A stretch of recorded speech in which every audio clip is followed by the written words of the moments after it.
कल मिले थे राष्ट्रपति भवन पे, वहां पर शाह थे, नड्डा थे और मोदी जी भी थे और दूसरे नेता लोग भी थे। तो मुझे नड्डा जी ने पूछा कि आपका चुनाव प्रचार कब से हो रहा है और आपका लिस्ट कब फाइनल हो रहा है।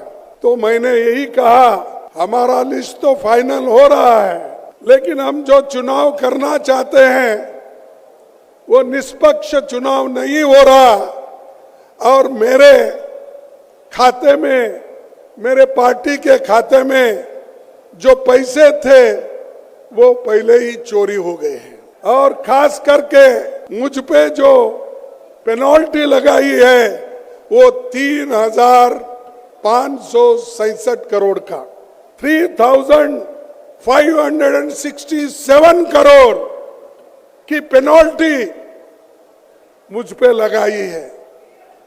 14 लाख का हिसाब हमने नहीं दिया, इसीलिए उन्होंने 135 करोड़ का जुर्म लगाया।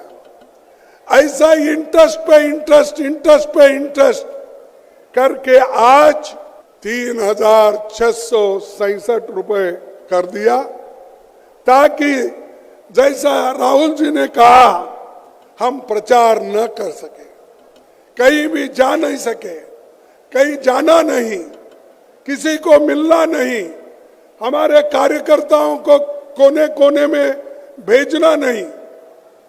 ये तरीका मोदी जी ने अपनाया है और डेमोक्रेसी को एक एक करके हमारे संस्थाओं को वो खराब कर रहे हैं, उसका ऐसा गैर इस्तेमाल कर रहे हैं, चाहे वो ईडी हो, चाहे वो सीवीसी हो, चाहे वो सीबीआई हो।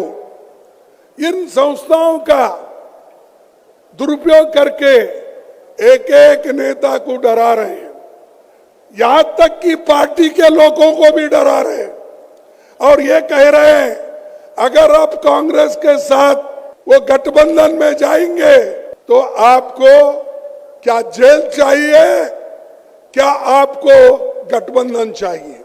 ये मैं दावे के साथ कहता हूं, किन किन नेताओं को उन्होंने डराया, ऐसा ही डरा डरा के बहुत से एमपी खरीदा, एमएलए खरीदा और उन्होंने नए सरकारें बनाई।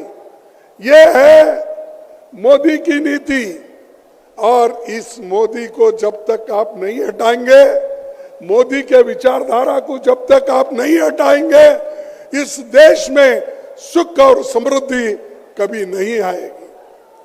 इसीलिए हमको लड़ना है डेमोक्रेसी बचाने के लिए, लोकतंत्र की रक्षा करने के लिए और संविधान को बचाने के लिए।